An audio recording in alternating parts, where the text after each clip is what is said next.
a autoridade que a gente acha que tem, porque é dono da empresa, que meu sobrenome sempre esteve na porta dos negócios, sempre foi... Todo mundo sabe quem eu sou, então assim, você vira meio uma entidade dentro da sua própria empresa, entendeu? Não é legal, não é legal. Essa autoridade que você conquistou porque você é dono das ações, não lhe dá o direito, né, de falar. A pessoa sai da sua fala, esse cara é um babaca, não respeito ele. Olha como ele falou comigo, entendeu? Assim, eu sou duro até hoje. Minhas empresas são empresas boas de trabalhar, mas todo mundo sabe o meu nível de exigência. Expectativa sempre por cima. O justo não vai gostar disso aqui. E melhor eu refazer.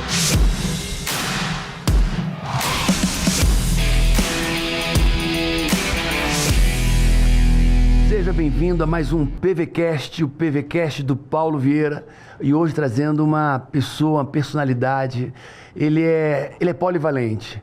Ele é apresentador, ele é publicitário, ele é empresário, ele é líder empresarial, ele é pai, ele é marido, ele é cidadão, ele é exemplo, ele é referência. Eu costumo dizer que o Brasil hoje padece por referências, pessoas que possam ser referência, pessoas que sejam exemplo para uma nação. Hoje o Brasil está com muito poucas referências. Eu trago aqui uma referência em todos os aspectos, uma pessoa que você vai não ver ninguém falando minimamente mal. Então, com vocês... Grande Roberto Justus. Muito obrigado. Seja bem-vindo ao PVCast. Aqui. Falando em referência, né? Eu estou sendo entrevistado por uma referência. Uma correçãozinha só, que sou avô também, tá? Que faltou isso. Eu tenho 5 netos. Caraca. Já. E a minha filha menor, do meu 5º casamento, ela tem 4 anos e ela é mais nova que 3 dos meus netos. Olha aí. Você tem uma ideia, ela é titia mais nova que eles. Isso é produtividade longeva, né? Você produziu por muito tempo. A gente sempre fala que a vida você só vai viver uma vez, né?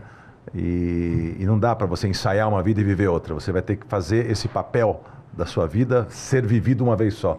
Então, o que me faz mal, o que me deixa, não me entusiasma, o que não me anima, eu prefiro tirar da minha frente. Então, meus casamentos foram muito bons. Eu fiquei quase uma década com todas as minhas mulheres, com exceção de uma. Com quem eu tive filho, fiquei quase uma década, que não é sucesso, na minha opinião. Mas ele casa muitas vezes. Não. Simplesmente eu sou fiel às minhas mulheres, eu não gosto de ter histórias paralelas. E aí construí essas famílias e somos muito unidos. Eu e minhas ex-mulheres somos muito amigos, frequento a minha casa. Meus filhos não sentiram, os irmãos são como se fossem do mesmo pai e da mesma mãe, são muito unidos. Então isso é muito gostoso. Filhos? São 5 filhos. Começa com o Ricardo, 41, a Fabiana tem 37, vai fazer 38 agora, acho que fez 38 em setembro.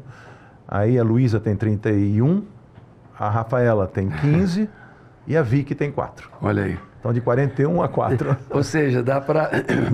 Os papéis de irmão, de pai, de conselheiro, tudo se mistura. Mas você sabe que o fato de ter filhos com a idade dos meus netos, eu consigo fazer os programas com os meus filhos hoje, levando os nossos filhos. Né? Então, fica muito divertido, porque vamos para Disney, vamos para cá, vamos para lá, e leva todo mundo junto. Então, fica uma coisa muito gostosa, sabe? Que é a família, que é a base de tudo. Aquele é tio daquele que é mais velho. É isso aí. Isso é maravilhoso.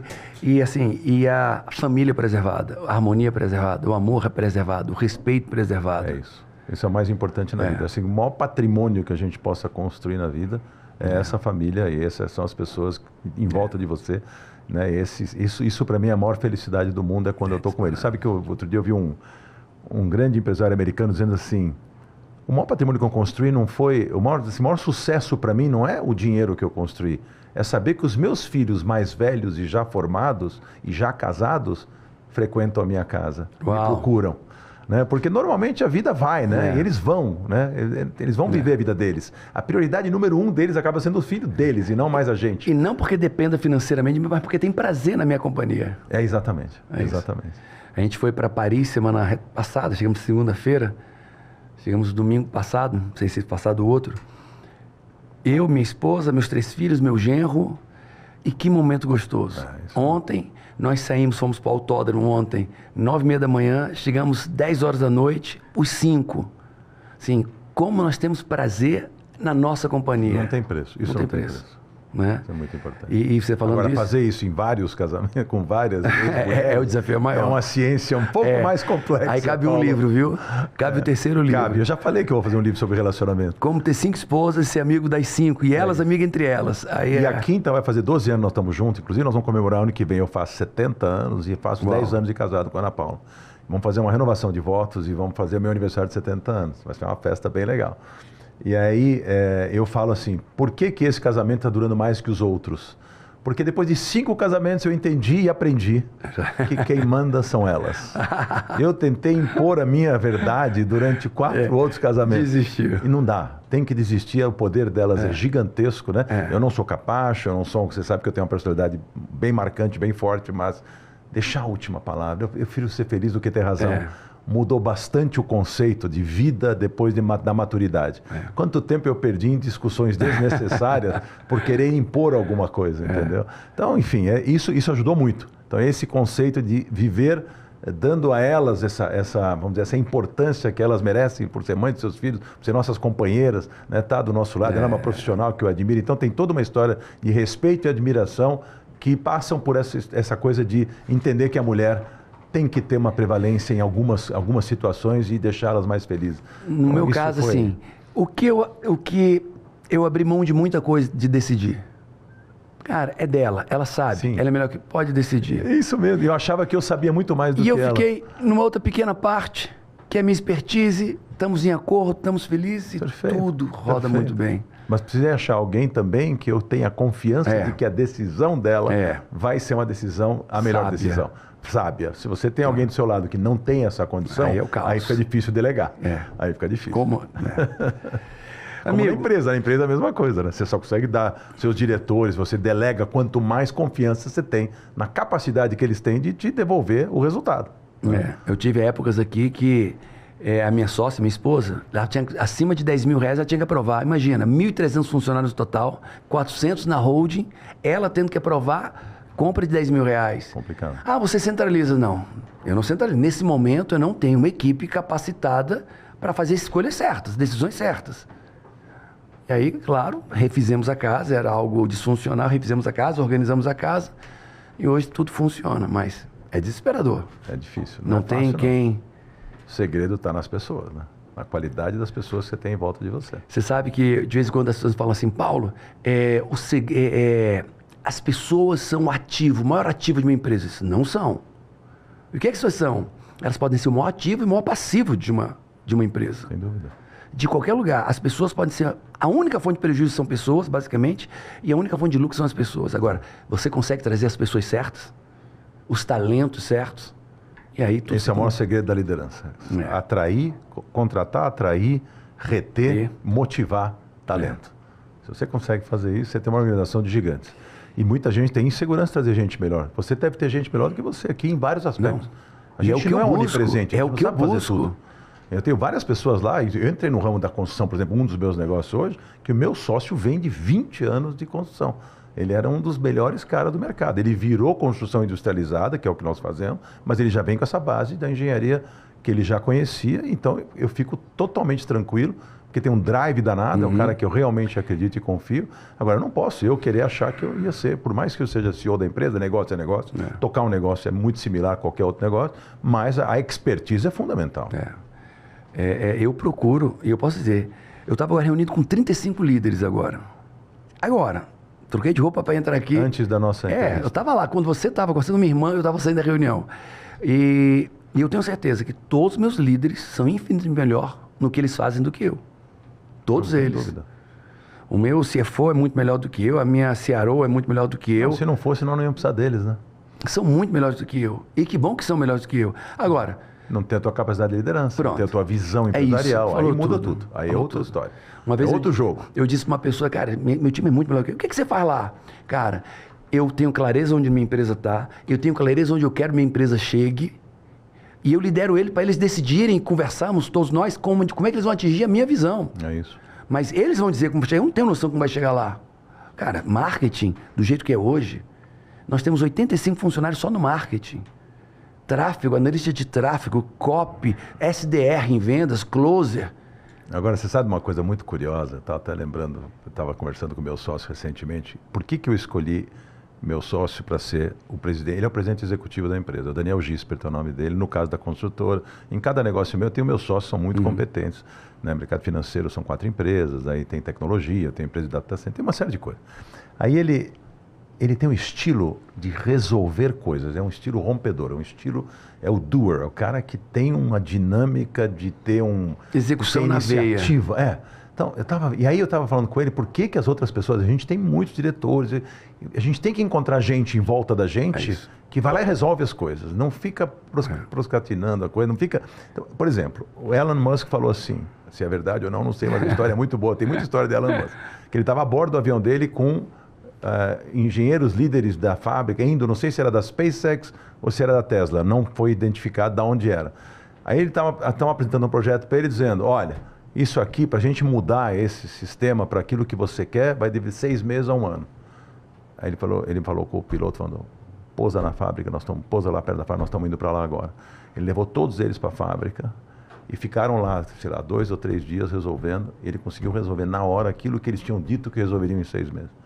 Ele vai lá e faz acontecer. Você fala para mim, Roberto, por que você acha? Não, vamos ligar agora, vamos resolver agora. Eu resolvo na hora, não tem essa história. Então, assim, muito importante ter, hoje em dia, com a velocidade das coisas, com os desafios das situações, você ficar atrasando as coisas, delegando para terceiro. Não tem um senso de urgência, de prioridade, de execução. Exatamente. E tem outra mania que as pessoas têm muitas vezes, é ficar 80% do tempo tratando de assuntos que são 20% da importância do negócio. E quando eu tive o contrário. Você tem que ficar 80% do tempo tratando de assuntos que são 80% do negócio, não 20%. Então, assim, também saber escolher quais batalhas você vai entrar e o que você vai resolver. Senão você não consegue ser eficiente de jeito nenhum, né? Eu tive um caso, para você disse, eu tive um evento, nós íamos fazer um evento, final de pandemia, o evento era em Brasília, e Brasília deu uma regredida, UTIs lotadas, uma semana no evento, tudo pago para fazer um método CIS com 4.000 pessoas lá. Meu Deus. Para tudo, migramos para fazer o evento aqui com 800 pessoas. Um prejuízo gigantesco e tal. E a pessoa que nos locou o espaço errou feio, tinha problema no ar-condicionado e tal. Moral da história, pegou fogo. E pegou fogo 1 hora da manhã, quando não tinha ninguém na sala, estava todo mundo no intervalo. Aquela fumaceira, foi um caos. Sai todo mundo correndo, deixa a mochila. Imagina, 800 pessoas, graças a Deus não tinha ninguém dentro da sala. Poderia ter sido um problema de verdade.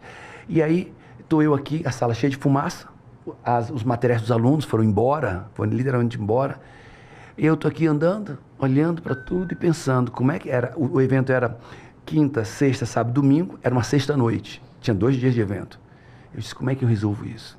Aí chega um para mim, bota no meu ombro, vamos ter que cancelar o evento. Eu disse, como? Cancelar o evento, senta ali. Não, senta, nem conversa, nem chega perto de mim. Pensa uma maneira, porque amanhã às 10 horas a gente começa esse evento. Aonde? Não sei ainda. Mas amanhã às 10 horas da manhã. Paulo, mas isso aqui leva 24 horas, 48 horas para montar som, equipamento, LED e tal, palco. Senta. Quando você tiver uma ideia, você me consegue, fica sentado. Aí vem outro que viu, pois é, né, Paulo, vamos ter que começar só à tarde. Senta ali, filho, senta. Senta junto com ele. Senta ali. Quando você tiver ideia, a moral da história, no outro dia, 10 horas da manhã, nós estávamos começando o evento, os alunos botando, uma fila botando, chorar. No mesmo local? Em outro local, os alunos botando as cadeiras para dentro, sabe aquela fila? Eles levando a cadeira, eles levando tudo. 10h30, eu estava no palco com os 800 alunos. Com o mesmo conteúdo. Ainda foi melhor. Talvez com menos estrutura, né? LED, essas coisas. Foi melhor, o evento foi melhor. Tudo foi melhor. Incrível. Ficou mais próximo, né? E agora imagina se... Não, se não é um líder com essa cabeça, esquece. Tá entendendo? Aí engole, já tinha o prejuízo dos 4.000 virar 800. Putz. E aí virar 800 já vira 0. Imagina. Então que líder você é? O fraco, o complacente, o obstinado, decidido, que cria dentro do caos um caminho seguro. Eu cheguei numa tese, numa estrutura, numa tecnologia de enriquecimento, que eu tenho ensinado nos meus livros, nos meus cursos, e depois dos 40 anos, eu nunca mais parei de ganhar dinheiro nenhum mês da minha vida. E é isso que eu vou te ensinar. Não alguém que é um teórico, não alguém do palco da internet, porque eu não sou do palco da internet, minha empresa tem muitos funcionários. Eu sei como ganhar dinheiro, eu sei como investir, eu sei mudar a mentalidade. E se você quer mudar a sua mentalidade, você quer dar algo melhor para a sua família, para os seus filhos, você cansou de contas atrasadas, cansou de olhar para o cardápio, o lado direito do cardápio e olhar o preço que você pode pagar. Se você cansou de estar apertado, de ver uma vida quem, deixa eu fazer o seguinte, clica aqui no link da descrição e faz esse treinamento comigo. Vai mudar a tua vida. Se você cansou de estar nessa pindaíba, se você decidiu sair da zona de conforto, então acessa esse QR Code e vem estar comigo nesse treinamento, que ele vai mudar a tua vida. E nessas horas, quando você tem o maior desafio, é que tem que vir a serenidade da decisão. Você não pode decidir em cima da emoção. É isso. Você tem que ter um drive danado para resolver. Eu dei 30 voltas. Eu andei 30 voltas, passando aqui. Pensando, analisando. 30 voltas. Eu fiquei fazendo roda no salão, roda no salão. Juntei todo mundo fora. O ar ainda estava muito poluído. Cara, e agora? Amanhã a gente começa. E cada um foi dando ideia. Eu conheço fulano. Clientes que viram, que souberam, chegando 2 horas da manhã lá, eu soube que aconteceu isso, minha esposa falou, eu tenho isso aqui, tem isso aqui. Eles, os clientes... A solução está lá, é só ir buscar, né? É só ter aquela coisa de resolver o assunto. Gana. Esse foi sempre um diferencial na minha vida, né? Foi eu sempre buscar os caminhos assim, com muita determinação, sabe? Eu nunca desistir das coisas. Você não tinha plano B? Não, nem... às vezes até tem, né? Muitas vezes, um bom planejamento, sempre você tem alternativas, né? Então, agora, por exemplo, vou dar um exemplo para você momentâneo agora. Eu vou mudar de fábrica, porque a minha fábrica ficou pequena em menos de um ano, pelo volume de demanda que nós estamos criando no negócio. Eu preciso de uma fábrica maior, então 7 no Brasil ou nos Estados Unidos? Aqui no Brasil. Nos Estados Unidos é grande, já começa grande. No Brasil ela tem 7 mil metros e eu agora achei uma de 17 mil metros, aliás, aqui perto, em Cajamar. Só que tem um problema lá que ainda não saiu a BITS da fábrica. Então, assim, eu já assinei o contrato, mas eu só posso entrar quando a prefeitura autorizar, tal. E se não sai a BITS? Essa burocracia no Brasil, a gente não sabe. A fábrica está toda prontinha, tudo que foi pedido pelos órgãos públicos, o dono da fábrica fez. É um aluguel, tá? Com aluguel. Tá? Agora eu falei para o meu pessoal, gente, acorda, janeiro operando. Nós estamos chegando em dezembro, cadê a opção B? Talvez fevereiro possa atrasar um mês, talvez março, não tem problema, a gente vai se virando na fábrica antiga. Agora, cadê o plano B? Cadê a outra fábrica que se essa não sair? Cadê a redundância? Nós temos que ter, agora estão correndo atrás. Porque não tem jeito, o que vai fazer? A gente quer ir para esta, porque é espetacular, porque a gente já aceitou tudo agora. E se não sai? No contrato está previsto que até dezembro não vem o ABITS, a gente tem direito a sair fora. Dezembro está aí, faltam 3 semanas. Então, não dá para a gente imaginar não ter uma solução. E a pessoa não pensa. Está todo mundo acomodado lá, não, já vamos ter fábrica nova. Então agora, um gestor... Esse é um exemplo só. Um gestor meu perguntou agora aqui embaixo, né? Paulo, qual é a sua visão para 2025? Cara, a gente contratou o melhor cara, eu creio, do Brasil de planejamento estratégico. O cara tá me entregando, né? Ele tá dizendo que eu tô ansioso, porque eu liguei 3 vezes. Cadê o material? Eu quero esse material, eu quero... né? Mas de antemão eu posso dizer, nós vamos dobrar o faturamento. Ele olhou para mim e disse, quer ver? Na nossa conversa, só esse seu setor saiu de quantos milhões para quantos? A gente fecha esse ano com 20 e nós fizemos uma conta ali rápida, dá para chegar a 48 milhões. Mas só no setor dele? No setor, de 20 milhões para 48 milhões. Você, na área de franquias... Se nós implantarmos tudo aquilo que nós já decidimos, aí essa gestora, a gente dobra. Então, não estou falando, é uma loucura. Dá para dobrar faturamento, e com segurança, e com coerência, com caixa. Agora, a pergunta não é o que apenas, é como. As pessoas não se perguntam como, elas acreditam num não muito fácil. Não, 100%. Quem diz que 100% é difícil? Talvez 10% para algumas coisas é mais difícil que 100% para as outras. Por que você acredita? Eu gosto do impossível nisso? Só existe na mente dos acomodados. É isso. E aí eu comecei a chegar para cada gestor. Se o seu projeto for bem tocado, bem executado, cara, vai. O outro vai. Então, respondendo você, nós vamos dobrar faturamento em 2000 e... Vamos sair de 372 milhões para mais de 600 milhões de faturamento nesse ano. E aí o pessoal, é isso mesmo, vambora. Então, a pergunta não é o quê? Você vai ser sempre do tamanho que você se enxergar.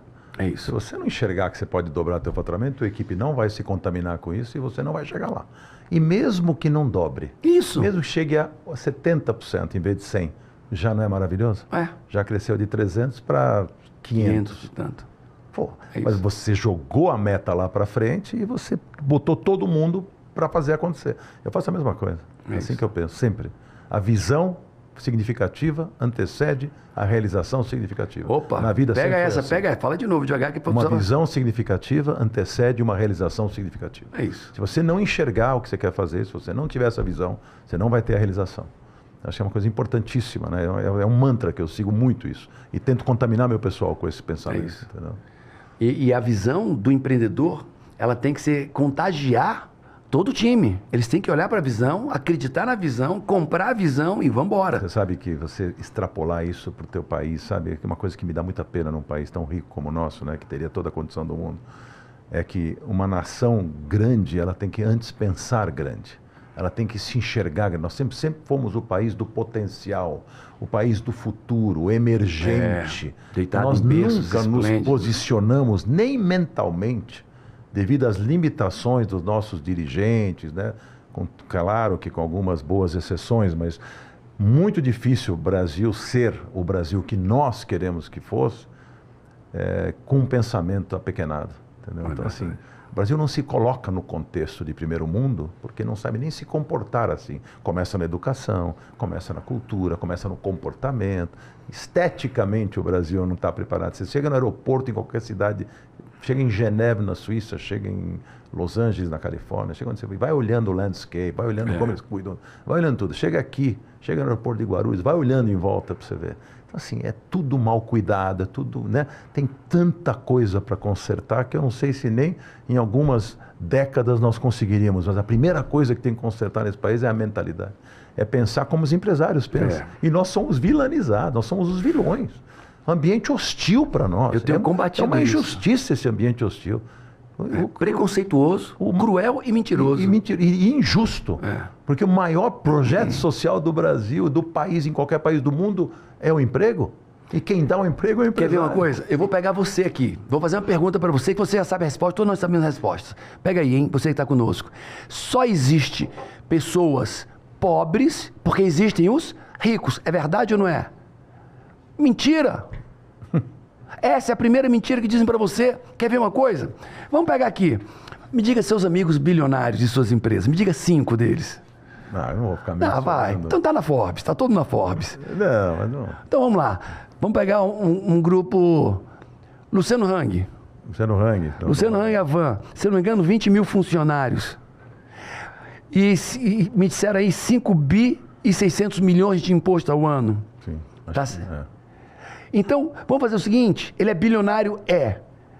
Ele tem pó porque ele existe. Ok, então tira o Luciano Hang, tira 20 mil empregos, tira agora mais 40 mil empregos indiretos. Isso. E tira agora 5 bi de imposto. 5 bi de imposto. Sim, de educação, de saúde, tiramos 1. Então agora são 60 mil pessoas desempregadas por causa de um bilionário. É isso. E 5 bi de saúde, educação, segurança. Vamos tirar o segundo? Vamos pegar um supermercado grande aí. Mateus, no Maranhão. Se eu não me engano, também 20 mil funcionários, também em torno de 5 bilhões e 600 e mais 40 mil empregos indiretos. Então, bilionário. Mateus, mercadista, um cara genial, um cara extraordinário, era entregador de verdura. Tirou esse bilionário, era pobre, como muitos que vão nos ver aqui. E tira, são mais 60 mil empregos a menos, mais 5 bi ou 10 bi de impostos a menos, e já foram 2, já foram 120 mil empregos com 2 bilionários. Imagina. Aí tira o Carrefour, tira Motores VEG, vamos lá, tira quem mais? Tá, agora você está falando só desses principais executivos, daí pode botar banqueira, André Esteves, coloca lá o João Adib da CIMED, põe o Carlos Sanches da MS, tem um monte de caras. Aí quer ver uma coisa? Agora, peraí, e onde está o grosso, que não são só esses? Os médios empresários que têm empresas menores, que faturam lá de 50 a 500 milhões, não precisa ser bilhões. Sou eu. Pega esses caras todos. Eu gero 1.200 empregos diretos. E fatura 370 milhões por ano. Você nem está no meio desses bilionários. Não estou. Agora, olha o estrago que causa você... Agora, quer ver o outro estrago que ninguém pensa? Educação. Vamos tirar os bilionários da educação. Nosso amigo Janguier. Tira o Janguier, é bilionário. Ser educação. Tira agora as faculdades. Tirou ele, tira as faculdades dele. Onde é que as pessoas estariam se formando? Tira outro bilionário, Croton, tira outros bilionários da educação. A Cogna? A Cogna. Gigante. Tira. Agora não tem mais nem faculdade para as pessoas. Não tem faculdade, tirou, não tem mais o emprego, não tem mais o imposto. Pega os caras da saúde, os caras de plano de saúde, pega os hospitais. Tira pega a os Mil. Empresários que lidam com plano de saúde. Tira Bradesco Saúde, bilionário. Cara, não tem mais emprego, não tem imposto, não tem o serviço. Não tem educação e não Tira tem os saúde. Bilionários do celular, das telefônicas. Tira o Carlos Salim. Carlos Slim. Tira ele, bilionário. A Oi acabou. E tira o outro. Agora você não tem mais... Tira os bilionários do carro. Então agora você vai andar de carroça, falando por fumaça, de carroça, porque foram os bilionários que fizeram isso. Você vai estar andando de carroça, falando com um sinal de fumaça, ok?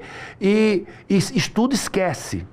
Porque o governo não consegue dar um estudo de qualidade para todas as pessoas. E as pessoas ficam dizendo que tem pobre porque tem bilionário. Tira todos os bilionários do Brasil, o Brasil vira uma favela continental, se tirar os bilionários.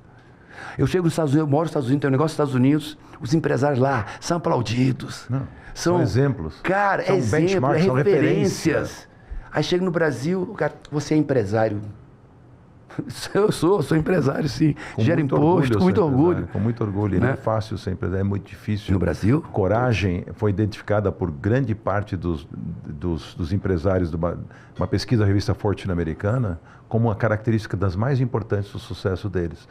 O que você tem que ter? Tem que ter coragem para investir, tem que ter coragem para enfrentar o mercado, tem que ter coragem para enfrentar as turbulências, tem que ter coragem para dar emprego, tem que ter coragem para lançar um produto, para lançar uma ideia. E olha isso, não é todo mundo que tem isso, não é o mundo inteiro é feito de empresários, mas os empresários são fundamentalmente, talvez, a base mais importante da economia.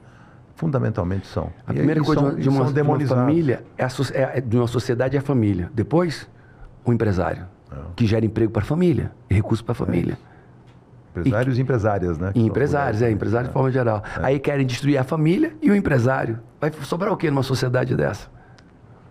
Onde você tem um governo muitas vezes estatizante, que não tem cabeça de livre mercado, que não deixa a economia rodar, que quer botar a mão em tudo, quer ser paternalista, quer distribuir... tudo bem, é importante ter projeto social porque ajuda a sobrevivência. Os caras estão usando o Bolsa Família para jogar em bet. Quer dizer, esse é o nosso país. 3 bi de real da Bolsa Família foi para as apostas. Tem que ter projeto social, mas se você tem um país com pleno emprego, se você tem uma classe média forte, começa a crescer. Os Estados Unidos cresceu muito, a maior potência no mundo, da história da humanidade em termos econômicos e militares, que nunca ninguém, nas últimas décadas, não conseguiu bater. Vai demorar, a China está encostando, mas está demorando ainda. Quer dizer, faz lá quase 30 trilhões de dólares de PIB, quer dizer, o Brasil faz 2, ou seja, olha o nosso tamanho perto dos Estados Unidos, faz 27 trilhões, a China acho que é 19, o Brasil é 2. E um país que, por que ele fez? Porque fez uma classe média forte. É ali que está o dinheiro, não é nos 1.500 ou 5.000 bilionários que eles têm. É a classe média forte, onde eles têm um financiamento para a classe média, onde os caras conseguem, numa economia estável, fazer dívida de 30, 40 anos, um mortgage para comprar sua casa. Minha casa eu comprei com 30 anos. Com 30 anos lá nos Estados Unidos. No Brasil você não conseguia fazer isso muito tempo atrás com a inflação, com tudo que acontecia. Você acabava pagando várias vezes 5 aquele vezes imóvel a casa. E ficava devendo ainda dinheiro. Então, toda essa estruturação da economia baseada, né, numa história onde tudo funciona. Nos Estados Unidos tudo funciona. É loucura. Eu estou com empresa lá. Não, é impressionante como é mais fácil. Aqui você tem... Lá não tem. Sabe o que não tem lá? Não tem justiça do trabalho. Tudo que você fizer com o teu funcionário é o teu acordo com ele. Acabou, você mandou ele embora, ele vai embora. Mas quer dizer uma coisa? Lá não tem justiça do trabalho. E se abrir se os Estados Unidos abrir a fronteira para o Brasil, olha, não duvide de 50% dos empregados brasileiros vão para lá. E lá não tem justiça do trabalho. Não tem. Porque não precisa. Né? Porque as coisas são diferentes. Ali tudo é livre iniciativa da negociação entre patrão e empregado. É uma maravilha. Você não tem um ônus social grande. Aqui você contrata uma pessoa, ela te custa o dobro. E vai para onde esse dinheiro? E esse dinheiro do dobro que ela custa vai para onde? Não, o que acontece? Você contrata menos gente, porque você ganha menos dinheiro. Você tem... Então, assim, todo um círculo vicioso em vez de um círculo virtuoso que devia ser. É um absurdo, quer dizer, isso é uma coisa... É a falta de visão dos nossos governantes, toda a estruturação do Brasil, onde a carga de impostos, você toma uma cerveja, eu não bebo álcool, mas quem toma uma cerveja paga 65% de imposto, está lá dentro da cerveja. Olha só. Ela podia custar 50% mais barato. Sabe o que eu descobri? Nesses 17 anos nos Estados Unidos, eu estou no pós-doutorado lá nos Estados Unidos, concluo agora meu pós-doutorado em fevereiro, se Deus quiser. Tenho negócios, tenho casa. Casa lá também. O americano não é mais rico que a gente, não ganha mais do que a gente. Paulo, como não? Não ganha. Não ganha. Um americano básico ganha $3 mil, $2 mil. Paulo, como? A questão é que esse cara com esses $3 mil, que pode fazer uma paridade com o real, ele com $3 mil, ele compra 2 carros. Por que ele compra? Porque o carro é barato. Ele compra 2, 3 televisões, uma casa de 3 quartos, linda, E junta ele... Paga 300 mil dólares numa E ele joga a renda dele com a esposa dele. Mas por que as coisas lá são baratas? É porque o empresário é melhor? Não. É porque o governo, ele taxa o consumo e a produção muito pouco. Não taxa o consumo e a produção. Vai comprar, é barato, é 6% imposto, 5% imposto, 7%. Por quê? Eu vou comprar um celular. Qual o imposto num celular? 7%. E para produzir? Quase nada. Então o que acontece? O pobre, como o produto fica barato, ele consome. Fica acessível. Então o pobre consome. O pobre lá, a pessoa que ganha pouco, ele tem carro bonito, 2 carros, jet ski, casa. E, Paulo, e por que no Brasil não consome? Porque o imposto é 17% para consumir, mais 20, 15, 12% para produzir, mais imposto disso, taxa disso. E olha a estupidez humana. E as pessoas têm que cobrar imposto desses empresários. Essa pessoa fala, isso é tão tola. É tão tola. Não, o que a esquerda brasileira fez? É tão tola. Porque quem paga imposto não é empresário. É quem compra o produto. O empresário repassa o imposto e dá para o governo. Ficou caro para você. Então, você quer que um país justo diminui o imposto. Ah, Paulo, mas se diminui o imposto... Como é que, cadê o dinheiro para as obras sociais? Cara, para pensar. Diminui o imposto, você vai consumir. E vai ter 200 milhões de pessoas que não consomem coisas de qualidade, porque o imposto é caro. E você vai consumir. É como nos Estados Unidos. Quando consumir, gera mais imposto. Pleno emprego. No Brasil, justos, um funcionário, meus funcionários estão aqui de carteira assinada, 150 dias do ano, eles estão pagando para o governo. É verdade. Vocês sabiam disso? Não, né? Não contaram para vocês. Pois é. Do que eu pago para vocês, vocês trabalham 150 dias para o governo. O resto é para mim. Ou para vocês. O maior sócio que nós temos no nosso negócio é o governo. Tá não são os nossos sócios, é o governo. Os impostos que a gente paga. Aí hoje eu estava falando dos meus... E onde que está sendo aplicado esse imposto? Você pode imaginar, se o nosso governo fosse tão bom na segurança, na saúde e na educação, como é bom em cobrar imposto no Brasil? Nossa, aí nós estamos... Nós éramos uma suíçona linda de continental. É isso. Amigo, me fala, você é um cara que está no mundo, você está no mundo, você está na cabeça, você está nas tendências onde as coisas acontecem. Quais são as tendências para o Brasil, as oportunidades? Temos muitos empresários, muitos pequenos, médios, grandes empresários nos assistindo, empreendedores. Brasil, tendência, possibilidades, oportunidades. Tem muita coisa que a gente podia analisar. Eu acho que o que mudou muito, o mundo mudou assim, nos últimos 3 décadas, mais do que nos 2000 anos anteriores. Né? Então, assim, mudança virou um estado permanente agora. As coisas são muito rápidas, né? Então, o empresário que quer ter sucesso nesse momento vai ter que entender o quanto a tecnologia, o quanto que tudo que está acontecendo agora com essa história da inteligência artificial, com tudo, o quanto isso vai impactar o negócio dele, a vida dele, o quanto ele vai utilizar isso como aliado para fazer os negócios crescerem. Então, assim, tem muita oportunidade, apesar, né, do Brasil, os empresários sempre foram capazes de sobreviver, né? É difícil, é muito complexo. Agora que eu tenho negócio nos Estados Unidos também, eu vejo a diferença. Como é simples. Né? Como é fácil abrir negócio lá, como é fácil fechar negócio lá, como é fácil fazer acontecer. Claro que as licenças e todas as permits demoram um pouco, mas assim... Mas depois que sai... Mas tem uma lógica por trás. Não tem gente suborno, criando dificuldade para criar facilidade. Sabe? É totalmente diferente. Não tem suborno, não tem dificuldade. Não, é outro mundo, é uma coisa que funciona. Então, assim, dá um pouco de inveja, né? Uma pena, me dá muita pena. Agora, as oportunidades, dependendo do setor, são inúmeras, né? Surgiram novos setores. Eu acho que agora, por exemplo, toda a coisa da automação, para quem tem indústria, tem que olhar muito para esse lado. Você fala, mas aí você está estimulando o desemprego porque o robô vai tomar conta da história. Não é isso, quer dizer, sempre vai ter espaço para as pessoas, mas eu acho muito importante olhar para esse lado, né? Para a gente entender o que significa eficiência, o que significa produtividade. Vamos fazer, fala do teu segmento de construção limpa, de construção industrial. Não, gente, eu fiquei chocado com isso. O Roberto, ele produz material de construção, só que ele entrega pronto.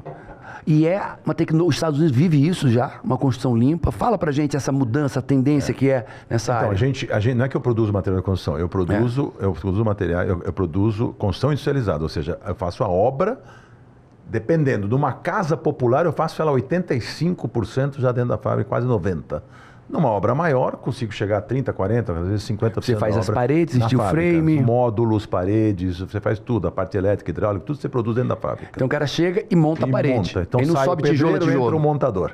Você tem que parafusar a obra em vez de você construir a obra. Então assim, claro que tem a fundação, tem muita coisa civil ainda a se fazer numa obra, mas a gente está tentando industrializar o máximo possível. O mundo inteiro é assim. Você vê, na China tem uma fábrica da Xiaomi, tem 30 mil carros por ano e tem 20 funcionários na fábrica. O quê? 30 mil carros produzidos por 20 pessoas. Tá um carinha apertando o botão, um carinha aqui, um carinha ali. Você vai ver no vídeo, você quase não vê ninguém. Claro que isso custa uma fortuna, mas ela se paga muito, o payback é muito rápido, porque você não tem nenhum custo. E a máquina, ela não tem problema de querer parar de trabalhar, ela pode trabalhar 24 horas por dia. Briga com a mulher, não férias. Tem TPM, não tem nada, tá tudo ali. E aí o que acontece?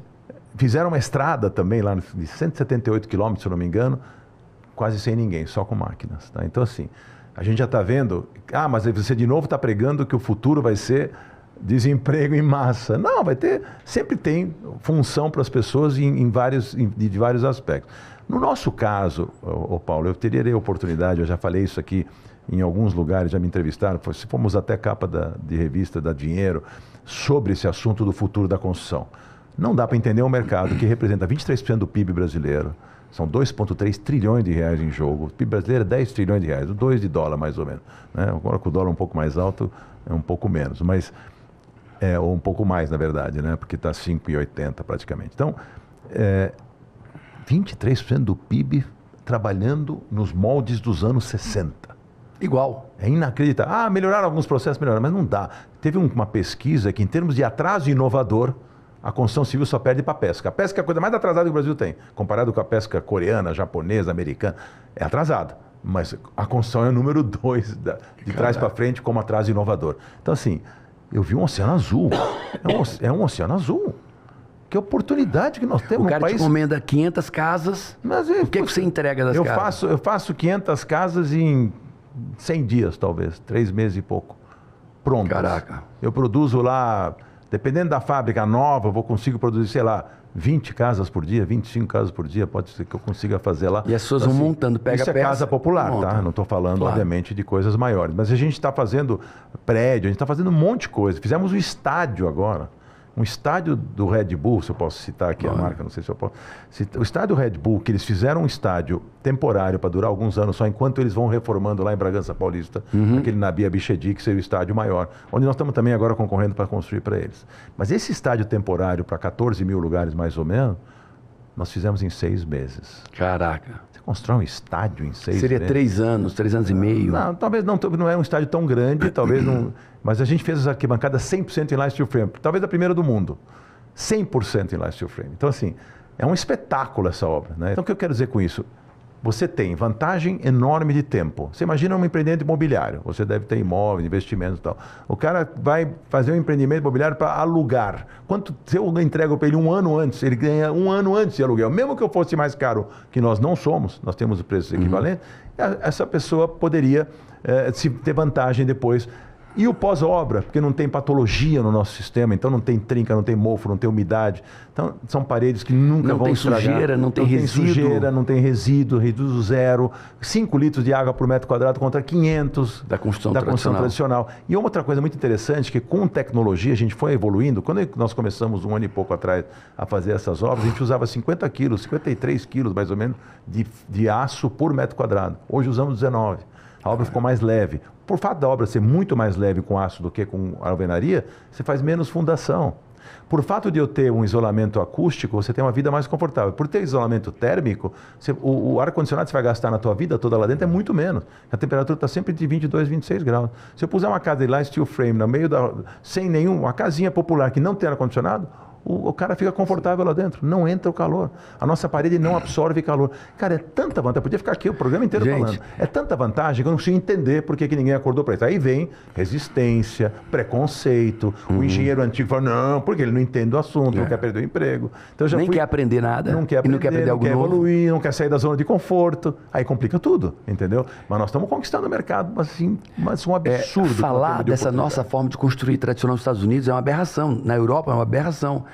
Na Ásia mais ainda agora. Estou construindo um prédio de 81 apartamentos para alugar, lá nos Estados Unidos, em Ocoee, pertinho de Orlando. Tudo. Tirou o primeiro andar, a base, que é de concreto, tijolo de concreto, a base dele. O resto tudo para cima? Tudo para cima é steel frame. Tudo para cima é essa construção rápida, limpa, sem resíduo, pouquíssima mão de obra. Chega, instala, aparafusou e está pronto. É um espetáculo. E assim, eu acho que isso aí vai ser o meu negócio mais importante. Eu estou vendo muita oportunidade, a receptividade está gigantesca, tem muita coisa acontecendo. Estou estruturando a empresa, agora estamos chegando perto de quase 600 funcionários, já 500 e pouco, em 1 ano e meio. Né? Então, assim, a coisa está crescendo muito e tem as dores do crescimento, que é normal, né? Isso é uma, Qual é o nome da empresa? Bota aqui. Steel Corp.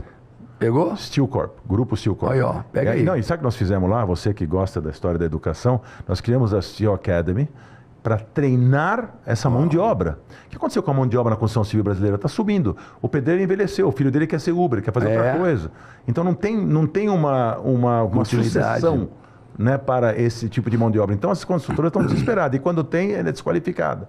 Então o que nós estamos fazendo? Estamos criando, queremos formar 5.000 pessoas pelo menos por ano para fazer essa mão de obra acontecer. Fora isso, nós queremos dar curso, estamos dando para arquitetos e engenheiros, para que eles já projetem, já façam o sistema em vez do sistema antigo. Então o engenheiro civil que está formado, está ótimo, muito bem-vindo, só que ele vai entender como funciona o sistema industrializado, em vez de ser o sistema antigo. Então, eu acho que é uma revolução, na minha opinião, é uma revolução na construção brasileira. E como diz o poeta, quem antecipa governa, né?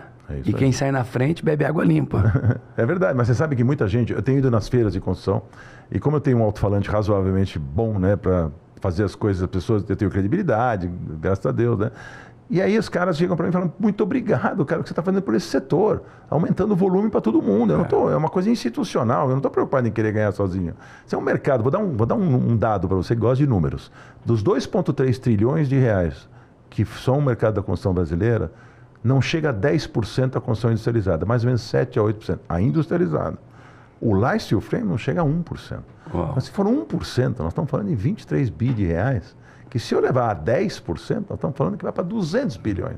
Para esses grupos de empresas que estão operando. Está cheio de empresa pequena em Light Steel Frame, que já faz isso. Mas nunca teve um player tão, assim, com um alto-falante tão grande, entendeu? Tem uma ou duas empresas maiores, mas não nesse sistema como nós fizemos com fábrica, do jeito que nós estamos fazendo, muito poucos. Tá? Então, assim, a gente está meio que nadando de braçada. O teu processo, o cara, por exemplo, eu me tornei especialista lá nos Estados Unidos, assim, tem um cara que põe parede, tem um cara que põe teto, tem um cara que põe a calefação. Então, cada área, cada parte da casa é construída por uma empresa, um grupo de pessoas diferentes. Né? Ela pode ser uma pessoa pode ser especializada só em fazer a parede, o outro só isso, ou vocês que montam tudo? Não, a gente se responsabiliza tudo. Nos Estados Unidos, por exemplo, por incrível que pareça, nós estamos fazendo a fábrica lá, temos um contrato de 800 casas ano que vem, mais 1.500 outro ano, por isso que eu fui para lá, para não se preocupar com a área comercial, já temos a demanda feita, mas eu tenho que ser GC também, que eles chamam de General Contractor. Isso. Eu tenho que ir para a obra montar.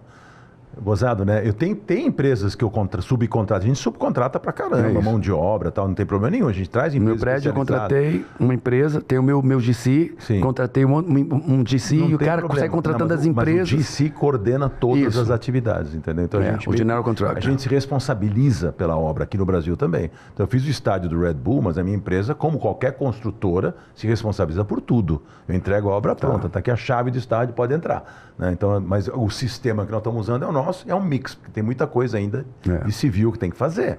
Você vai falar, você precisa de um muro de arrimo. A gente faz um muro de arrimo em civil ainda, mas tem coisas que a gente... Apesar de que tem hoje materiais, então, nós fizemos sociedade com uma empresa também do Nordeste chamada Lightwall.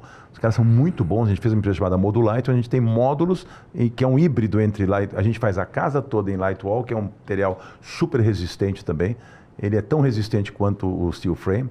Um pouco mais barato, que é um compensado ali de placa cimento. Parece um isopor, um negócio espetacular. Super mais barato, negócio que vai revolucionar também. E a gente pode fazer os muros em Lightwall que custa muito mais barato hoje do que fazer... Em caixa parafuso. Não, e é um espetáculo material super durável. Também, você vê, eu vou dar um exemplo para você, a gente dá 10 anos de garantia no nosso material, pintura. Se eu fizer um acabamento de certas tintas que a gente coloca nas nossas fachadas, a chuva lava ela, você não precisa nem repintar. Uau. Você fica 10 anos de garantia naquela tinta. Onde que tem isso? Quer dizer, imagina a manutenção futura que você tem de dor de cabeça que você não vai ter mais com esse tipo de construção, com esse tipo de materiais. E isso é uma tendência. Ah, mas é uma tendência que ninguém segura. Uma construção industrializada. Ninguém segura isso mais. E fala... Para esse empresário, qual é a competência que ele tem? Quais são as habilidades que ele tem que ter para nesse mundo hipercompetitivo, né? Nós tínhamos 4 marcas de carro. Antigamente Ford, Chevrolet, Volkswagen e Fiat. Hoje devemos ter mais de 60. Eu parei de contar com 50. Não, e vieram os chineses, né? Olha o que estão fazendo. Né? Antes falado era Ford, Volkswagen. Hoje é BYD que estão falando. Haval. Qual é para esse empreendedor brasileiro? Quais são as competências? Quais são as habilidades que ele precisa hoje para vencer no mercado? Cara, depende de onde ele está atuando, depende de que tipo de mercado que ele está inserido, mas eu acho que certas coisas, uma coisa muito curiosa, que eu estava até conversando com um empresário amigo meu, eu falei assim, certas características não mudaram. São universais. São universais. Então, para você se destacar, você tem que... Eu sempre falo uma coisa que eu repito aqui, já falei em outros podcasts, eu acho importante a gente colocar, porque você vive com isso, né? Você é um cara que espalha conhecimento, né? E você motiva pessoas através desse conhecimento que você gera nessas pessoas. O empresário, para ser bem sucedido, na minha visão, e o que talvez o maior aliado da minha vida foi a minha curiosidade. O fato de vontade de aprender. Vontade de aprender. E é o lifelong learning. Você vai aprender o resto da vida. Não tem como. Eu tenho 69 anos de idade, cara. Eu estou num mercado e num setor que eu não sabia nada. Então eu estou super curioso, estou aprendendo, eu vou entendendo, nós vamos desafiando as coisas no dia a dia. Vai, viaja, conhece. Melhor? Não, está errado, vamos para a China, vamos descobrir, o que esses caras estão fazendo. Observação, benchmark, referência, estudo, análise. Pô, você vai completando o teu raciocínio com tudo isso que já está à tua disposição. Nós, empresários, quando começamos lá atrás, nós não tínhamos internet, não tínhamos telefone celular, não tínhamos computador, não tínhamos nada. A gente deu certo assim. Você imagina hoje que o jovem entra no mundo, né, da informação, da divulgação e da informação no pé dele, na cara dele, e ele não usa isso, não aproveita, né? Então as pessoas ficam bitoladas. Eu acho que um novo empresário, um novo executivo, ele tem que ser um cara que... Ele não tem que ser só um especialista que só olha para uma coisa, ele tem que ter talvez mais generalista. Um pouco mais generalista, um pouco... Hoje em dia, o que acontece? O que você domina, você vai bem, e o que você não domina é fácil descobrir. É fácil você saber onde buscar a informação, onde você buscar o resultado, entendeu? Então, assim, tem tantas características diferentes hoje, mas a espinha dorsal é aquela, é a determinação, é o conhecimento te ajudando. Eu falo para o jovem, faça a tua vida acadêmica, tenta se cercar de tudo que é curso que você puder fazer, vai lá no Paulo Vieira, vai lá no seu... Faça essas coisas para se preparar para o ambiente de trabalho depois, para ter conteúdo, para poder... E depois vem a coisa da experiência, que é fundamental, né? Quando você chega numa idade que eu estou, por exemplo, qualquer reunião que eu entro, por mais que o assunto não seja do meu domínio, eu tenho uma boa ideia de como resolver um problema. Ou se eu não souber, eu sei exatamente onde buscar a solução. Isso ajuda muito, né? E ter a humildade de entender que é um aprendizado eterno para a vida toda, né? Mas hoje em dia a característica é essa, você não mudou nada a história de você ser determinado, obstinado, perfeccionista, detalhista, régua alta, exigente. Tem que ser assim. As coisas, porque num ambiente competitivo, se você dá uma piscada, você está atropelado, você está morto. Rapidamente, está fora do jogo. A gente estava falando há pouco, né, sobre pessoas. Antes de ligar as câmeras, falando sobre pessoas. Pessoas são o maior ativo de uma empresa ou o maior passivo de uma empresa. As pessoas certas são um grande ativo, as pessoas erradas são passivo. Como é que você faz? Você tem muitas empresas. Você tem uma história de êxito muito grande. Como é que você faz para separar seus executivos, seus sócios? Qual é você é um homem sensível, um homem inteligente, perspicaz. Sim. Tem alguma regra, alguma... Cara, é uma coisa assim... Ô Paulo, eu vou te falar uma coisa. O feeling é uma coisa tão fundamental. A sensação ajuda muito. Na primeira impressão. E não é porque eu tô impressionado com a aparência ou com um discurso que me impressionou nem nada. É uma análise geral que você tem que fazer da pessoa que você está com quem você está convivendo, com quem você vai contratar, com quem você vai trabalhar. Mas, assim, uma característica fundamental do grande líder, na minha opinião, é não ter coração nessa hora. Assim, uma coisa é você tratar bem os seus funcionários, uma coisa é você criar um ambiente de trabalho favorável, onde todo mundo seja feliz e tal, e onde você seja meritocrático e saiba dividir a riqueza. Quem produziu essa riqueza foram essas pessoas, então vamos dividir com eles. Então, assim, eu sou muito generoso em relação a quem eu identifiquei que realmente fez acontecer do meu lado. Já deixei várias pessoas ricas comigo e pretendo deixar muitas outras, porque foram merecedores disso. Porém, quando surge o câncer, ou surge surge a fruta podre, identifica e tira fora na hora. Não, mas eu gosto do cara, o cara não gosta do cara, você é amigo dele lá no bar da esquina, vou tomar um negócio com ele agora. Na minha empresa não vai ter. Então você tem que identificar com muita rapidez aquelas pessoas que não têm. Mas qual é esse parâmetro? Tem vários parâmetros para ser analisado. Né? Primeiro, o caráter. Segundo, a forma de atuação. Terceiro, a determinação, a qualidade profissional, a inteligência, a rapidez de raciocínio. Tem um monte de aspectos que você vai olhar para essa pessoa, se ela tem capacidade de gerenciar, se não tem, se ela é hunter, farmer, onde ela vai estar, onde você vai colocar essa pessoa. Muitas vezes você dá muita qualificação para alguém que ela não consegue desempenhar. Ela era muito boa numa função e foi muito ruim na outra. Então tem todo esse jogo que tem que ser... Então, assim, esse é o grande segredo. As 3 características de um sócio. Cara, meu sócio tem que ter isso.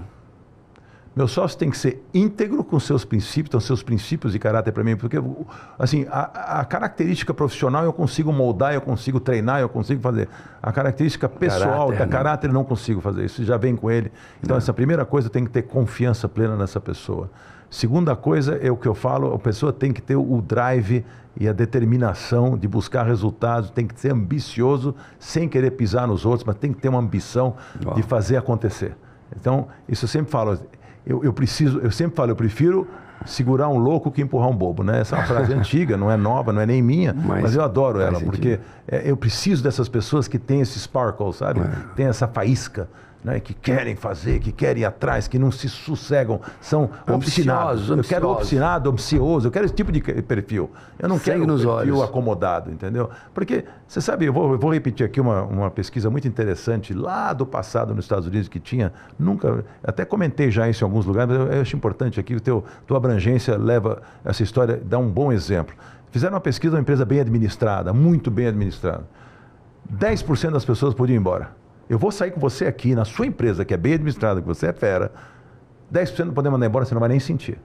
Tem gente aqui, tem 10% dos seus funcionários, desculpa, não são vocês dessa sala. Será? Mas que, eventualmente, você podia prescindir deles, tá? Porque não estão cumprindo o job description que você imaginou para eles.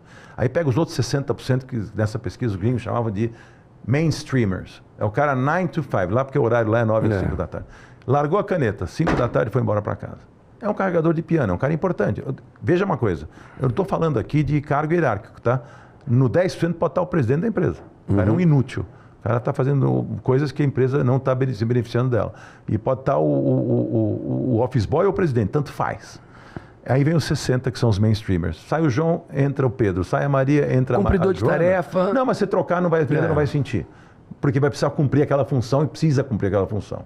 Aí vem os 20 que superam. Esses você já tem que olhar com outros olhos. Eles superam o job description deles. Eles fazem mais do que a empresa estava imaginando que eles fizessem. Mais do que a empresa está exigindo. E aí vem os últimos 10, são os outstanding, são os fora de série. A empresa vai dar certo se você segurar esses 30%. Os 20 que superam e os 10 que são outstanding. Os 10 vão fazer a diferença da empresa. Esses são os Steve Jobs da vida. Esses são os caras que a Apple não podia prescindir deles. Apesar de ter nos 20 que superam, o Larry Ellison, Larry Ellison eu falei errado, Larry Ellison é Oracle, o sócio o Wozniak, que era um cara importante, mas era muito mais técnico, né? Era um cara que fazia a parte técnica. O Jobs era o visionário. Então, assim, ele está nos 20, ele supera também, mas o fora de série é o Steve Jobs. Então, eu estou falando desses exemplos para você entender, qualquer empresa bem administrada, se for no governo, estamos ferrados. Aí vai ter 50, 60 para demitir, aí não tem outstanding, aí estamos ferrados. Mas estou falando de uma estatal que eu estou falando, uma estatal mal administrada, por isso que eu sou muito favorável às privatizações. Mas se você, então, fizer essa cena toda e olhar para isso, vocês imaginam, eu preciso focar o resultado da empresa, eu preciso segurar eu preciso não deixar ter turnover nesses 30% da empresa. Agora, como identificar isso? Através de métricas, através de uma série de atitudes que dá para fazer e o senso de observação, né? Você vai observando as pessoas e vai o chefe observando o funcionário observando o chefe. Você tem um monte de jeito de fazer hoje em dia, até com a ajuda de consultoria externa, essas avaliações dessas pessoas, do desempenho delas dentro do negócio. Eu te falei que eu estava em reunião com todos os meus líderes, né? 35 líderes daqui. 10% podia mandar embora. Tô brincando. Eu vou. Mas já estamos fazendo isso que eu ia falar. Nós estamos fazendo isso. Eu pedi que todos eles, cada líder, pegasse o organograma e primeiro checasse. O organograma está correto? As funções estão aí? O job description está aí? O que seu setor precisa entregar está descrito no organograma? Cara, você tem que estar perfeito o organograma. Está feito? Está ok. Agora, você vai fazer 2 perguntas que eu aprendi com Jim Collins. Primeira pergunta. Eu conhecendo essa pessoa que está aqui, como eu conheço hoje, eu contrataria ela? Se a resposta for não, ele vai ser demitido. Aí eu faço a segunda pergunta. E se eu demitisse hoje, o setor pararia? Se a resposta for não, pode demitir também. Agora. Aí demite imediatamente. Se eu não contrataria ela, ela vai ser demitida. E se eu não sentir falta dela, também. Hoje, é demitida imediatamente. Prepara o papel com muito respeito, com muita honra, com muita gratidão, mas ela é demitida. É isso. Então, os meus gestores estão fazendo isso. Estão trazendo quem são as pessoas que eu conheci. A fala é, conhecendo como eu conheço hoje, o caráter, a conduta, o trabalho, o resultado, a entrega. Eu contrataria essa pessoa? Não contrataria? Não. Ela vai ser demitida, ela entra numa lista de demissão. Você sabe uma coisa muito curiosa que você está falando? É espetacular. Isso é gestão com responsabilidade. Então, por exemplo, eu já tive empresa, não vou citar aqui qual, não importa como, mas em momentos de empresa, a empresa em pleno crescimento, nós tiramos pessoas. Porque as pessoas esperam o líder, entre aspas, líder, que não é tão líder assim, ele espera o drama para se mobilizar. Ele espera o momento da queda. E aí ele vai mandar a gente embora. E aí cria custo de demissão, aí tem problema, aí cultura da empresa. Assim, não tem que esperar. Não tem que esperar. Esse organismo vivo que é a empresa tem que estar o tempo todo sendo avaliado e reavaliado, avaliado e reavaliado. Então, assim, eu tiro gente no momento em que eu estou, às vezes, com maior trabalho, maior demanda, porque esse cara não está cumprindo. Não, mas e você não tem tempo, às vezes, para ele, mas tem que ter. Você tem que cutucar teus líderes, diretores, gerentes, para olhar as pessoas e dizer... Hoje foi o dia. Estão produzindo, estão... A pergunta que você fez é perfeita. Esse cara, se você consegue hoje dispor dele, vai mudar alguma coisa naquele momento? Tenta analisar. Ou você contrataria essa pessoa hoje? Adorei as 2 perguntas. Vou levar para lá e vou fazer essas perguntas também. Eu faço outro tipo de coisa. Você sabe uma coisa muito interessante que eu sempre fiz? Eu faço entrevistas de demissão. Eu adorava fazer eu pessoalmente. Hoje eu não faço mais. Mas a entrevista de demissão é a coisa mais rica. Ouve tudo. Tem. É o melhor. Aí você ouve tudo da sua empresa. Você tem que tirar um pouco da emoção por trás, mas você sabe tudo que está acontecendo. Porque o cara nunca vai te dizer quando ele está empregado. Ele vai dizer quando está saindo. Então são coisas interessantes. Então, essas avaliações constantes, essas métricas que você tem que criar para segurar a produtividade ou para criar a produtividade, fazer o negócio ser cada vez melhor no mercado tão competitivo, onde os concorrentes estão lá se virando, fazendo... Eu sempre gostei de saber, se eu perdi uma concorrência, por que eu perdi? Eu quero que o cliente me conte porque eu perdi e eu quero falar com o meu concorrente, entender por que ele ganhou. E eu consigo tirar informação, cara. Informações interessantíssimas. Aprendizado, humildade para aprender. Humildade para aprender. Nós tínhamos certeza que nós íamos ganhar, nós mostramos melhor proposta, melhor projeto. Por que o outro ganhou? Ah, não, mas ele é amigo do não sei quem, uma resposta. Não, porque ele deu um preço melhor que o seu, mas não cabia. Meu preço já estava... Como ele consegue ter esse preço? Chama a nossa turma. Eu quero entender por que ele conseguiu chegar naquele valor com margem. Porque ninguém trabalha de graça. E nós não conseguimos. Alguma coisa está errada. Não estamos orçando bem? Nós estamos orçando mais caro? O que nós estamos fazendo? Nosso assim, modelo produtivo está onerado. O tempo todo questionando o seu próprio negócio. O tempo todo insatisfeito com o seu próprio negócio, por melhor que ele esteja. Aí você não tem como satisfeito, cair. Porém inconformado. Não, satisfeito você vai estar, porque você só consegue fazer as coisas. Mas eu quero dizer, insatisfeito ou inconformado. Não, eu nunca estou feliz demais, eu nunca estou gozado, assim, a gente ganha alguma coisa, os caras comemoram, tá tudo bem, tá comemorando. E você não está feliz? Não, eu estou feliz, mas eu estou pensando no próximo.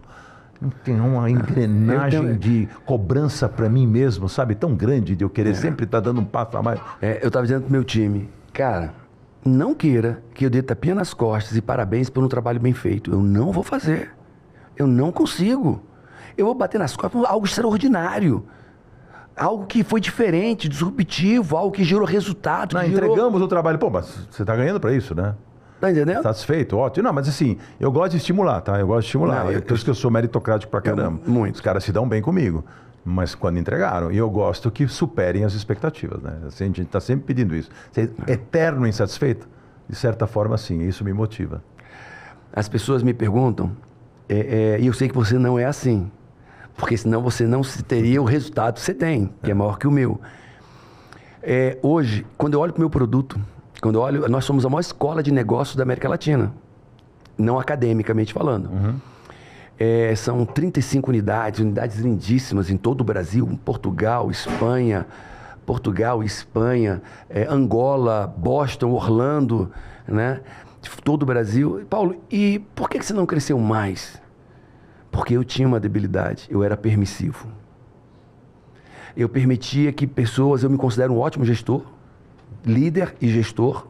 Eu entendo de gestão, de processo de gestão, modelos de gestão. Estou escrevendo um livro sobre modelo de gestão. Cara, mas por que tua empresa não fatura 1 bilhão? Você está há 26 anos no mercado. Pô, já dava para faturar? E dava. Com o produto que eu tenho, dava. É porque eu era patologicamente permissivo. E eu permitia resultados ruins e comportamentos errados. Tudo não se pode permitir. Então a pessoa entrega um resultado ruim e diz, cara, vamos lá, deixa eu te treinar. E eu ia tentar salvar a pessoa, resgatar a pessoa, sensibilizar a pessoa. Aí o cara ficava sensibilizado, motivado, daqui a pouco caía de novo.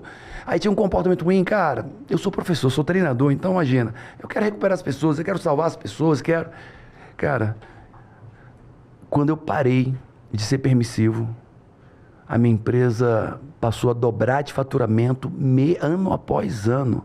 Saímos de 300 mil reais para 300 milhões de reais, dobrando todos os anos. Simplesmente, não é porque eu melhorei como gestor ou líder, é porque eu acabei a permissividade. E eu sei que você não tem esse problema. Está demitido. Comigo tá. Né? Tá demitido. Você sabe uma coisa muito curiosa? Eu tenho um feeling tão grande sobre quem vai funcionar, quem não vai. É uma coisa... É uma dádiva. É um dom. É um dom. É realmente, cara, assim...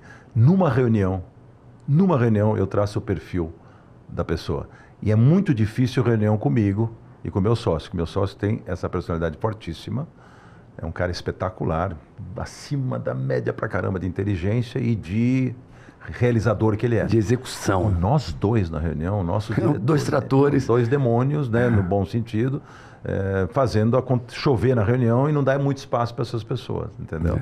Mas, mesmo assim, eu gosto quando vem o cara e se coloca na reunião, apesar da nossa presença, e traz fatos novos, e faz, e participa, e coloca, e aí eu consigo analisar muito bem.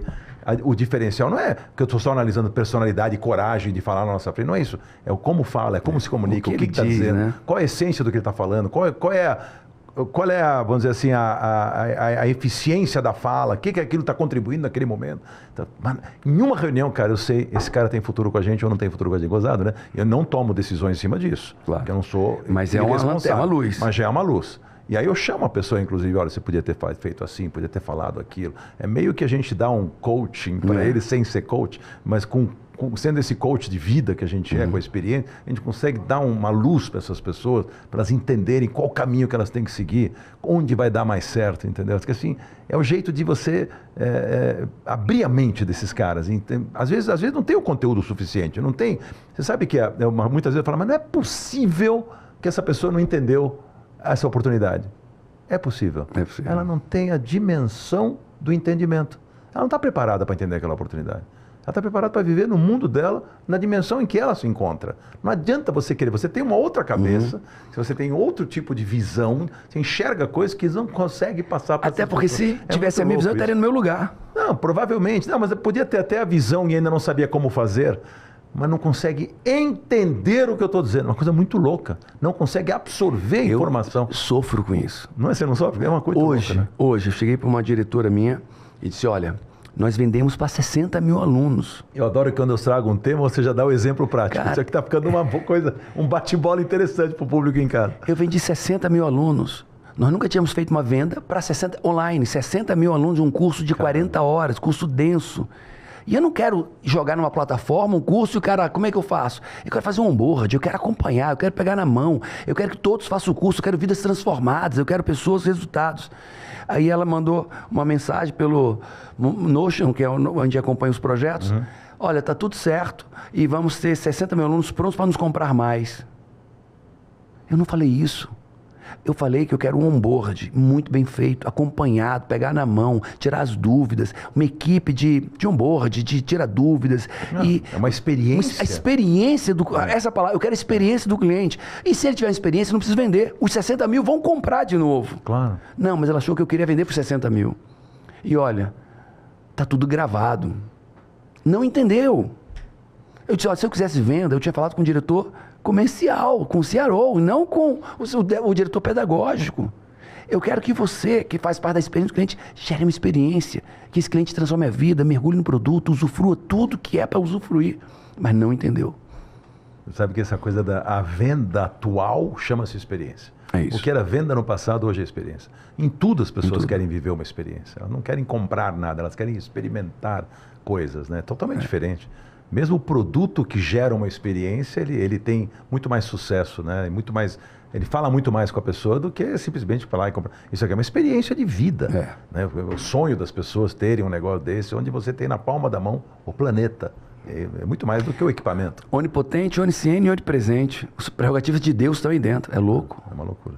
Me conta um case seu, um case empresarial, engraçado, polêmico, que é de aprendizado.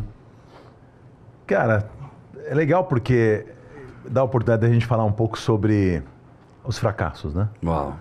Porque todo mundo conhece bastante das minhas histórias. Eu fiquei, por exemplo, na publicidade 38 anos, focado naquilo que eu fazia, com tanta oportunidade de fazer outras coisas, que agora eu estou fazendo, e nunca fiz. Sempre quis ficar focado. Tanto que eu fiquei liderando, num mercado tão competitivo quanto a publicidade, fiquei 15 anos em primeiro lugar. Uau. Liderando o mercado até a minha saída de lá.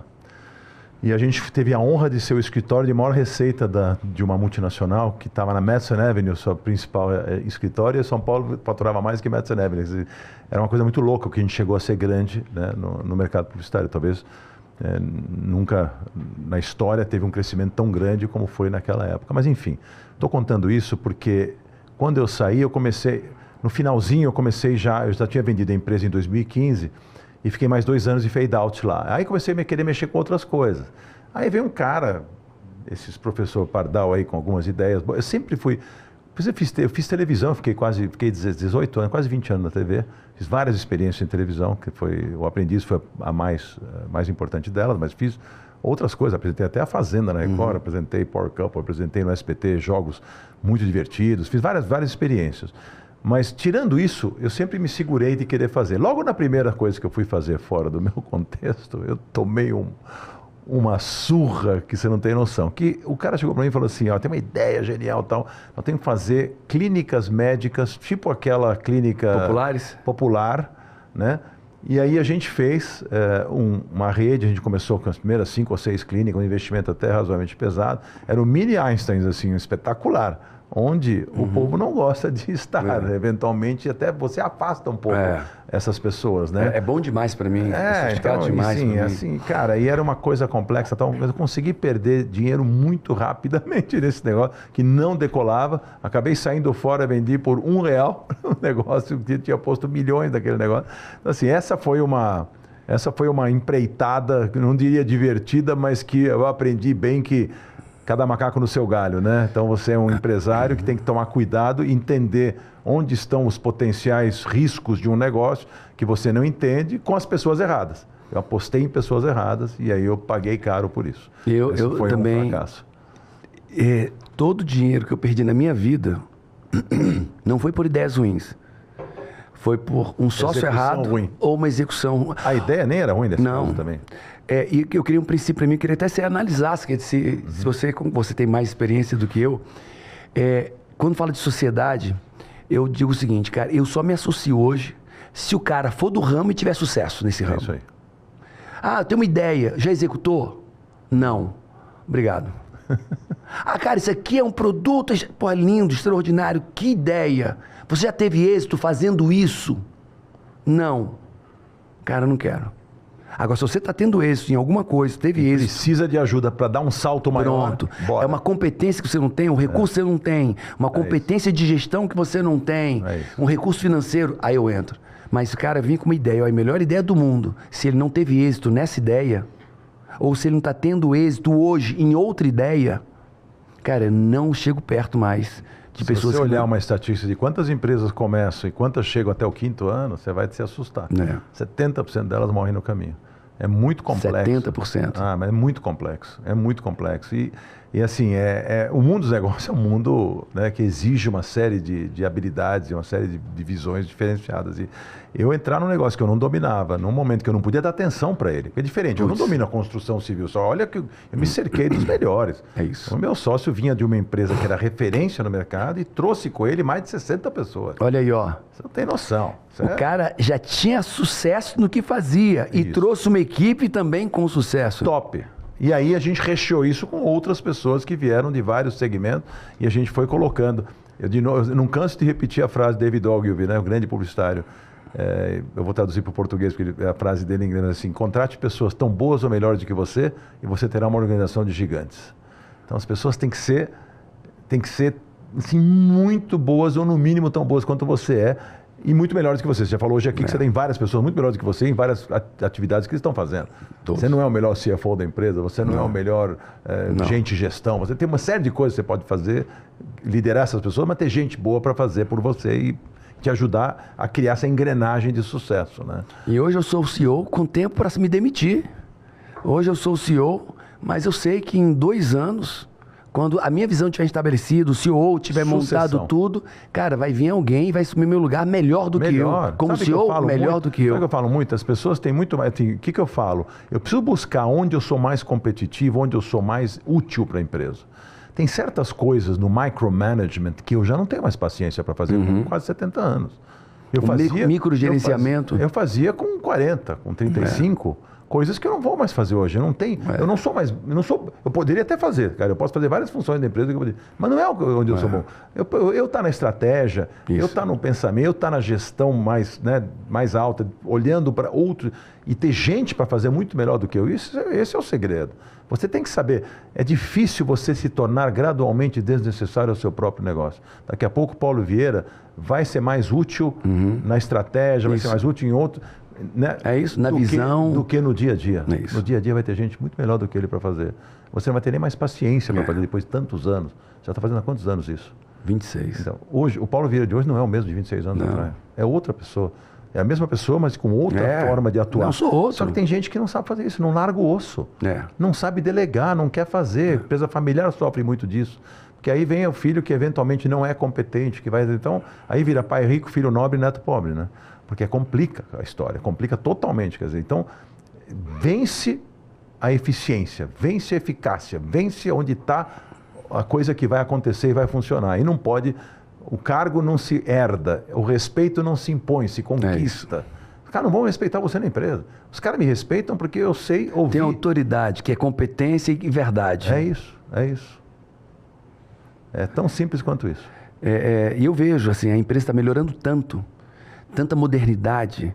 Cara, olhar um EBITDA, olhar um fluxo de caixa estruturado, aí olho a DRE completa, cara, é complexo. E a empresa tem crescido tanto. Eu disse, cara, já eu estou obsoleto nesse quesito CFO. Então, e eu vou para um lugar de visão, para a presidência do conselho, vou para outro lugar, ok, vai ter gente melhor do que eu fazendo o que eu estou fazendo. Você sabe uma coisa que eu aprendi muito, que acho que é muito importante deixar também num programa como esse, que fala abrangentemente com gente interessada em evoluir como profissional, como ser humano, etc. A diferença que eu aprendi com o tempo e com a maturidade entre forma e conteúdo. Uau. Isso é uma coisa, é um game changer. Muda a vida do empresário. Porque tudo pode ser dito, mas depende como vai ser dito. Isso serve para a vida pessoal.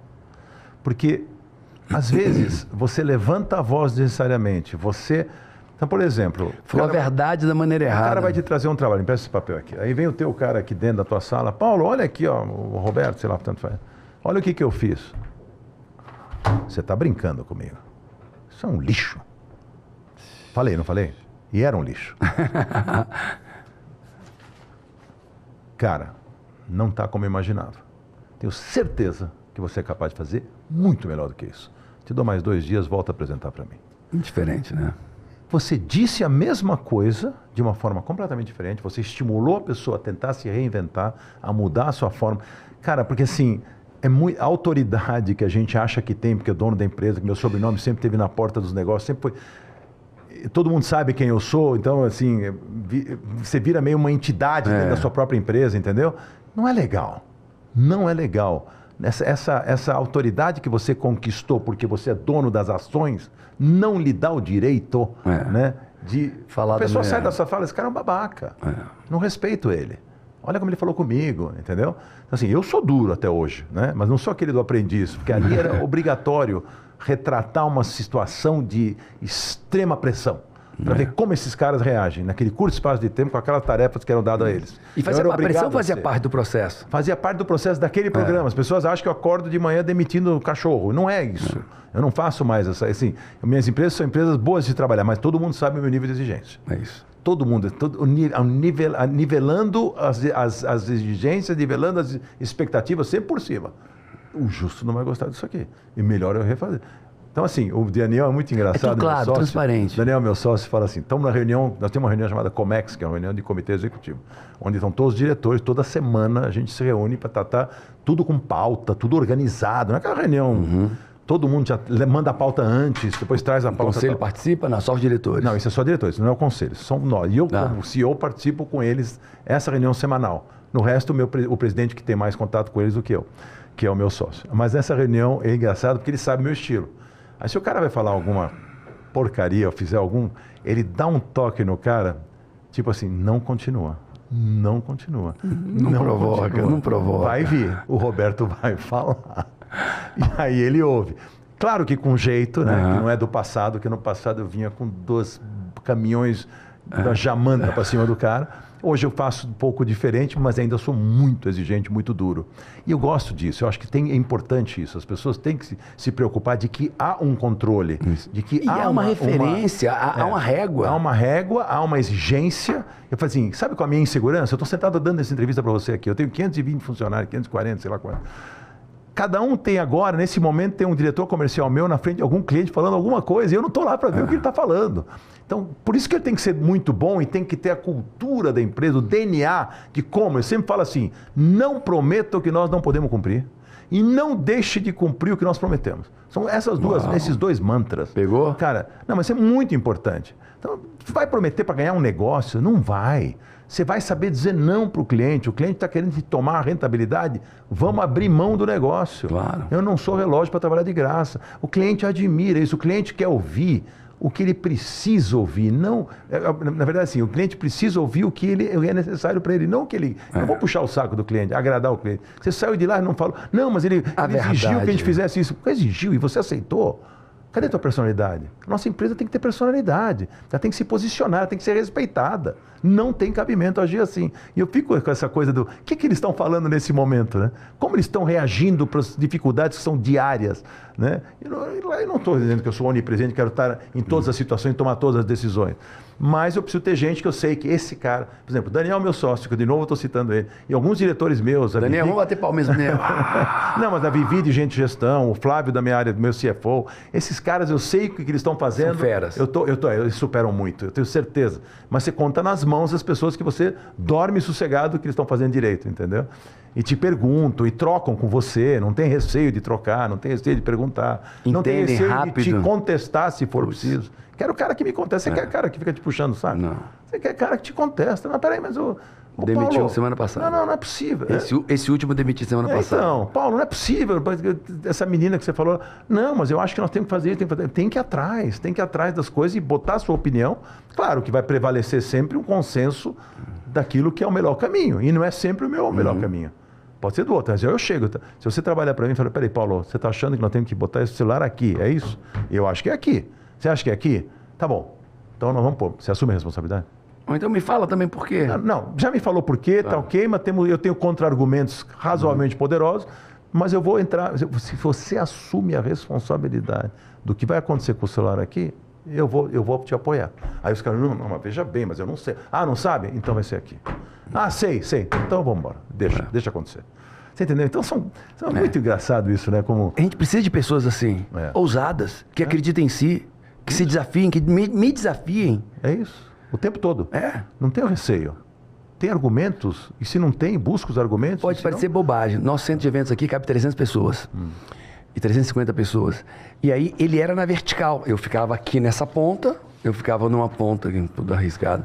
Eu ficava nessa ponta aqui, e os alunos ficavam para cá.